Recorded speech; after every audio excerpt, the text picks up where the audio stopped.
The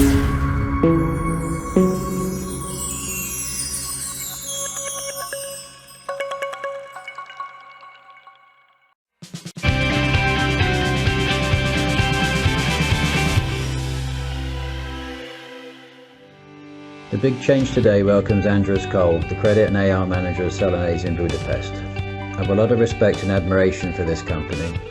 In recent years, they embarked on a working capital optimization program, resulting in overdues of less than 2.5%. Here's a taster of today's interview. What is particularly impressive is that although they have achieved great results, they didn't sit back, but continued to invest in training and development for their team. There's no surprise they won 2 of our awards at last year's Credit Matters conference. On with the big change.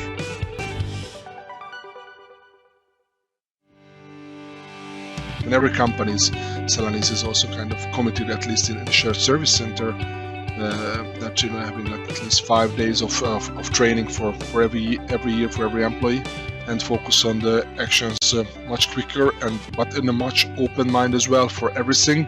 So I think it will help. I'm happy to see that in our company. I think there's a longer term kind of collaboration with the other part of the businesses, mainly on the sales and commercial operations. I also, when we met last time in our last conference in Brno, one of the points I raised is the importance of business partnering. And this is also was coming from my experience that have to work with the business. They should appreciate what we can do for them and how we can collaborate together.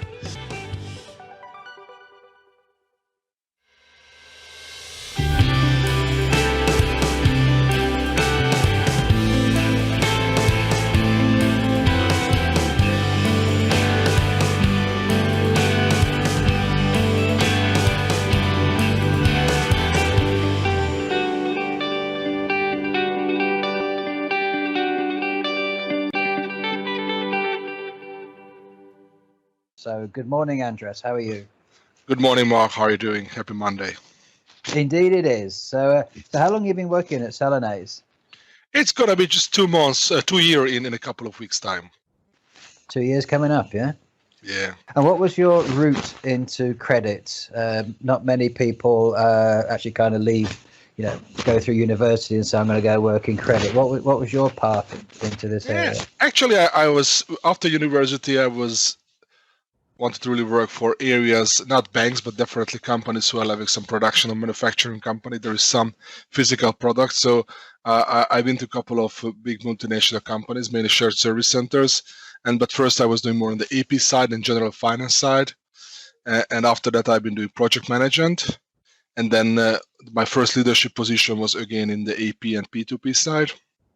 And then after that, I was doing other part of finance, controlling, financial planning, reporting. And actually, I came to the credit, or rather, at that point, more to the O2C, the order to cash space, around 10, 12 years ago with the previous company, Diageo, when I was responsible for the customer service, collection, and also as credit management as well. And that was happening in the last 12 years when I come to Celanese as well. Right. So you've had a view of the dark side of accounts payable. So it's much better on this side, yeah. Yeah, it's different. How many people and what countries are you responsible for? At the moment, my team is up to 45 people, and we are responsible for both the Europe, Middle East, and Africa region, as well as the Americas, which is including North, Central, and South Americas. So you're managing the collections of the Americas as well? Yeah, collection, credit, and other related AR functions as well. Okay. Cash application, dispute management, and so on. How are you finding the current virus situation and working remotely? Is it managing okay? I think it's managing okay in our company, because of I think it was always in shared service center in Hungary. It was a focus on kind of flexible working anyway. And that working from home was quite a normal thing. We have up to 6 days per month for people. So with a very few exceptions, everybody is kind of using it.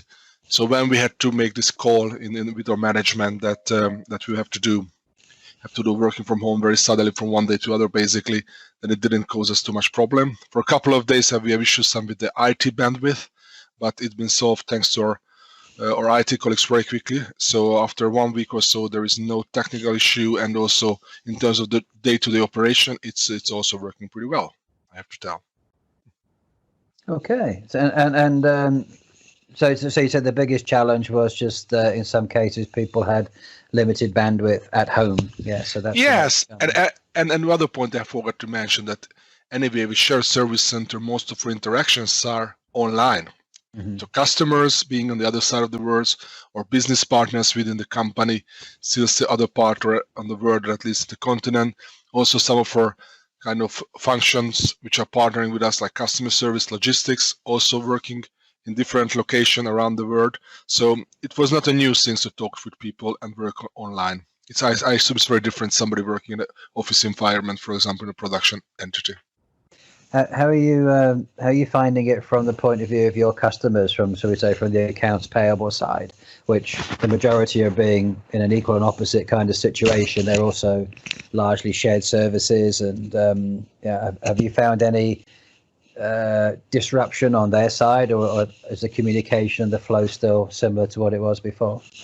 It is different. One side, what you said, it's absolutely true that a lot of our counterparts in the AP or on the finance side are also big multinational shared service centers, but not all of them. Celanese has different business lines, and there is one business line which is engineering materials. So it's like plastics, raw materials. There, quite a few of our customers are SMEs, so small and middle enterprises across Europe and also South America. So on those cases, it was more difficult because sometimes they shut down. They was not really ready for a home office environment. So those cases, we had to do some kind of extra business partnering, extra networking, extra collaboration, finding the right people, finding who is working well. So it was a bit a mixed bag. Okay.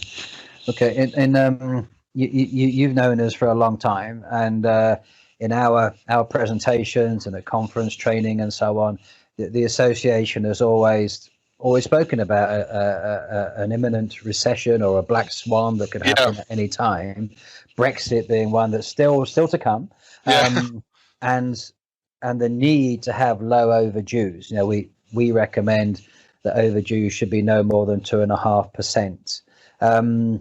How do you think companies that have, should we say, they've been a bit more casual with their receivables, how do you think they're going to be acting right now? Do you think what their situation will be? Just back to your point about, we were expecting some kind of recession. If you've been to conferences or talking with any kind of professionals in the last 12, 18 months, and also reading some professional papers or websites, we knew that it was coming. I think everybody was expecting it. I think what was kind of not expected is the speed of it, that it will happen from one day to another, that companies will close down and total kind of industries will close down, or at least slow down very quickly. So this is kind of expected, but not in this way. But if go back to your question, of course, managing the past dues was always a priority for my company, Celanese, and also the credit situation as well. We're not using credit insurance at this moment because we feel that the strong in-house captive credit function driving bigger value. So we have quite a strong credit team. In total, it's more than 10 people covering these two regions, Americas and Europe, Middle East, and Africa. So we saw that managing the credits and also the past dues was also the front of our mind. So basically, it was not a question to do it. And for other companies who didn't have that kind of a rigid things, probably they have more difficult time now. We're also feeling it. So I don't want to kind of underestimate it. In Europe, we always aim for the 2.5%. What you also put in your last year's conference is kind of one of the motto, 2.5% for the past dues and some other part as well. And then we aim for that one. And in big average, we can did it last year, or even getting much lower in some cases. And even in earlier this year, in Europe, we're talking about January and February, was around 1.5% in both months, more or less. But if you look at already March, it's went to 2.2. So it's already see that it's increased, and we see that some of the cases, especially in Southern Europe, and also if you go to Western Europe, in the UK and so on, France, it's going to be even, the impact might be in April. So I think keeping the 2.5% will be challenging, and obviously also want to have a good partnership with our customers. That in some cases we have to find that when they're paying and how paying, or a couple of customers having payment plans or extended payment terms as well. But we have to manage it very carefully and not going too far away from the 2.5% for sure. Yeah, that's a good point, and I think you starting from a very strong base with very little overdue and good disciplines. That all comes to get to that point. It's good discipline and focus throughout the organization. So I think it's a lot healthier to be able to start from, or have the position that you're in, rather than having 15 or 20% overdue for 30 or 60 or 90 days and trying to enter into crisis management, which I've heard quite a few that companies are actually in that position now. Just really just all hands on deck to try and recover something that didn't really have to happen in the first place. Are you with your people? Would you say they have more time because they are at home and they're not commuting? Would you say they have more time, or is it different? Is it rather different? As I mentioned before, people already used to work a lot from home, but it was the odd Mondays and the odd Fridays, so everybody have like 1 week, 1 day a week put it on. But now it's actually much more at home, so it's different. So most of the people, not most, at least half the people enjoying it more, because we don't have the time for the commuting. They can work more effectively, don't have so many disruption with other people and so on. Obviously, other part of the people feeling differently because they're missing the connections and the interactions with the others. So I'm not sure they have more or less time. They definitely have to use their time more effectively.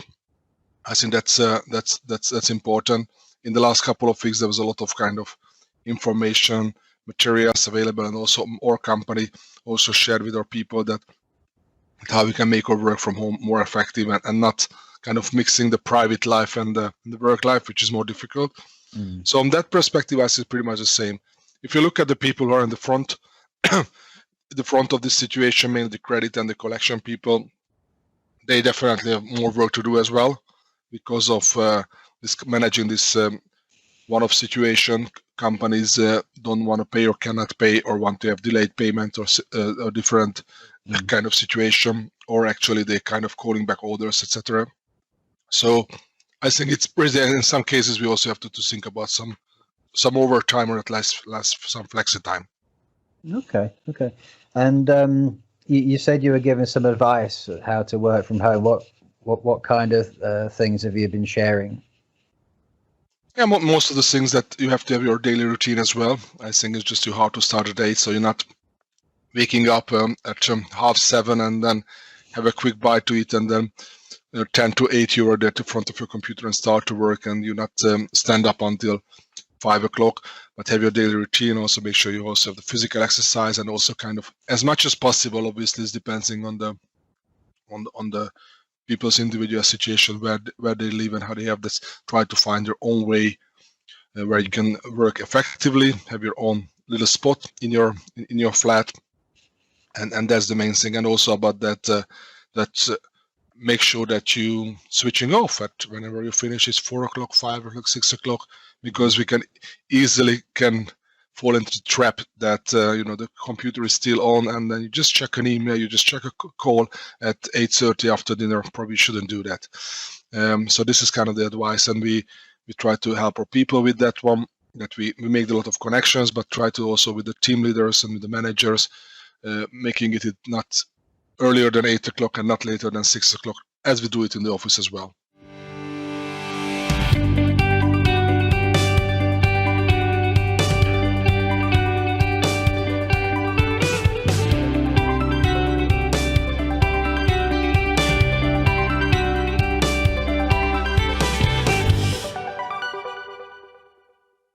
I think that's a very good point, actually, and I think it's very tempting to procrastinate, isn't it? So, well, I'll do it later, because no one's looking.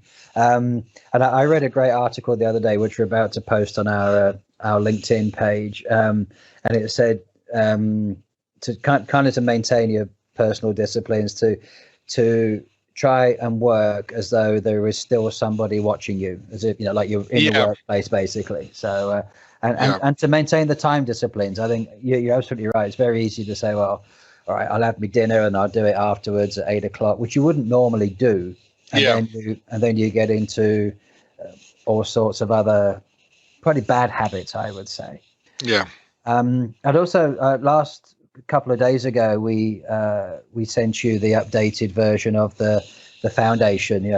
So it's now got module 11. Yeah. And you're about to roll that out to all your people.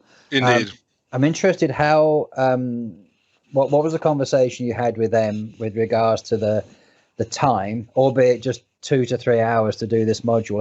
What kind of conversation did you have with them to encourage them to do it? It's pretty similar to that with the previous model.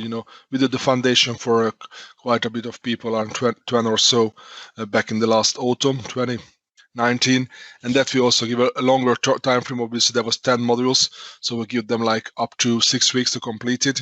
Spending a couple of hours every week to complete it on time, or a few hours a week on that one. And pretty much is the same. We're actually rolling out now, so we asked them to do it in the course of April. So they have like 2 weeks for that one.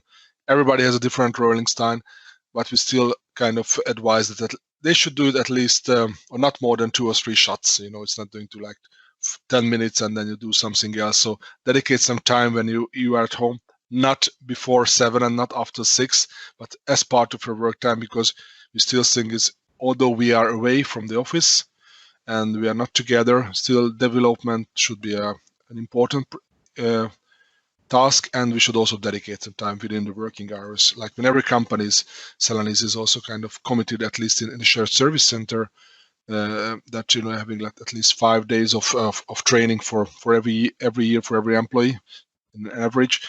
So although we have this situation being working from home for a longer time, we still try to stick to it, both for professional trainings like this foundation and the module 11 or Incoterms, but also from other kind of more lighter and softer kind of trainings, both for leaders but also for team members. No, great, thank you. We very much appreciate your support and enthusiasm for the program. And this last 2 minutes, you've just been saying, I'm going to edit that and I'm going to play that 1 million times to the rest of the world. It's brilliant. Thank you.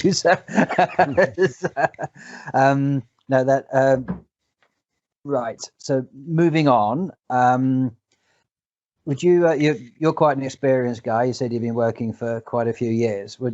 Have you seen, maybe perhaps with other companies or your customers, that a lot of employees, probably even including senior managers, a lot of companies are experiencing these difficult and challenging times for the first time? Yeah. And how do you think? What do you think their reaction is? I know you said some companies have closed SMEs temporarily. Yeah. Yeah, I think it's, if you look at it, the exact situation of this economical, and also I think it's not just an economical, it's impacting the whole society and way of working, way of living. Actually, for us, it's new for everybody, because we have crises, and some people in the even older myself in the 80s on the Black Monday and so on in the 80s, and there was also some crisis in the 90s with the Southeast Asia and also Russian crisis. But I say obviously most of us who are active now is learning from the economic slowdown of 2018, the credit crash. So, but now I think it's still different, because it's having also bigger and much bigger than the others. But on the other hand, obviously, who haven't experienced on that one, it's difficult for them, and this is where I see more experienced leader, either from the time perspective or from the age perspective. They have to do that. What does it mean and how to handle it, and not think about it the short-term impact only, but also the mid-term and the long-term impact. I definitely see that things have to be done differently, and we have to be more agile and more vigilant at this point, and focus on the actions much quicker, but in a much open mind as well for everything, because I think it's a bit of cliche, but the world will not be the same as it used to be before earlier this year. So I think we have to show kind of the examples of that. I have a nice saying, but also it's a song as well by Billy Ocean. You might know it, Mark. It's like that: when the going gets tough, the stuff gets going. Yeah. And I think this song was coming to my mind a couple of times in the last couple of weeks. I also shared with some of my team. I like the song itself. It's also funny, especially the video clip with Michael Douglas and Danny DeVito. But the saying and the meaning, I think it's even more important that when there are tough times like that, then we have to also act tougher or differently and more agile and with more speed, but still with a lot of respect and patience to the other people. That's actually a really good point. And I think it was very nicely put. When the going gets tough, I think there's an opportunity there for a lot of people to shine, isn't there? To stand to stand up and be counted and say, okay, we're in a difficult time. What can I do to help? And it is a great opportunity. I think particularly in our area. You know, and I'm sure managers out there will be looking for people to say, right, okay, what extra can I do? You know, what do you need? Where can I help? Yes. So it's a wonderful opportunity for people that are looking for a career path or ways to identify themselves. This is a perfect time to do that, isn't it? To do that little bit extra. Yeah. And I think that's, one would hope that's one of the positives that we can draw from this current situation. Indeed, and definitely it will, in a lot of industries, being it any kind of industry, it will obviously will be a differentiator that some of them can act quicker or maybe have a stronger business or financial health, then probably can come out at least stronger or at least not weaker from this crisis in a couple of weeks or months' time. Or years. I'm not sure yet how is the curve going to look like. We're talking a lot about the curve of obviously the virus, the disease, and how is it spread. But definitely there is the big curve around the economical situation as well. Oh, for sure. That's gonna go on for a long time. And as I was mentioning earlier, I'm sure that for many organizations, once we start to come out of this current situation, or even parallel, the Brexit and other things will also come into play as well. So it's going to be a bumpy road. Indeed. Would you think, as a very passionate credit guy, would you think that this is an opportunity that many companies, as we said at the beginning, have been more relaxed, that haven't put so much attention into their credit collection teams, investing in the talent, training them, the technologies? Do you think this will be a wake-up call for a lot of companies, and this is the time that finally the credit department is actually appreciated for its value? Yeah, I think it's for sure that will be the case, that a lot of things, as you said, will be a wake-up call for people. Generally as well, like for example, in this whole kind of remote working, I think for a lot of companies was not really appreciating that, and they didn't find it's important and useful. I think that most of them are expecting this is a kind of the trend, that it's a must do. And it pretty much the same will be with the credit, and how credit can and collection can have an important part of the companies, and the big part of the showing the company's health, how we cash we generate, and not just other part of the financial elements. So I think it will help. I'm happy to see that in our company. I think it was a longer term kind of collaboration with other part of the businesses, mainly on the sales and commercial operations. I also, when we met last time in our last conference in Brno, one of the points I raised is the importance of business partnering. And this is also was coming from my experience that have to work with the business. They should appreciate what we can do for them and how we can collaborate together. And for those companies or for those business units that didn't was coming, I think it's definitely a wake-up call that the importance of credit and collection, both long and short term, is big. Well, it is. We are talking about the biggest asset in any company, really, aren't we? The trade receivables. So yes, it needs to be looked after with great respect. So just to round off then, and thank you for your time this morning. It's been a real pleasure talking to you. But just to finish, knowing what we know at this time, what advice would you share with your colleagues in the wider credit community? there is, I think, a very short-term point as well, that, as I mentioned earlier, that we have to be really agile and vigilant, and we have to stay on the top of our game much more than before. For example, I'll just give you an example. We had some business reviews for every month or every quarter for some of the regions or business lines within Celanese, but now it's every week or every second week. So we have to drive it. If you are lucky, as I am in some cases, the business leaders or business vice presidents, I also kind of seize the needs, but in some cases we have to drive it as a credit and AR functions for sure, and finance function. So that's an important part. The other part is like for everybody is to take care of your people. You mentioned, Mark, earlier, it's a good opportunity for people to shine and giving development opportunities who are there. On the other hand, we also have to kind of be respectful for those people who are not as much on that one, because they're also driving value, and we have to find out who are the people who are still doing a solid job, maybe not shining at just but a very important backbone of the company. And for those people, we also have to find the way to kind of develop and support them. Maybe for them is just making sure that they are effective from their home working, and also adding additional knowledge for them, for example, how they handle the situation. So I think the shorter term and the immediate one is to managing it effectively, but also the mid-more term, just to how you can still develop your people and develop your processes, regardless of where they are and how you're impacting their credit function.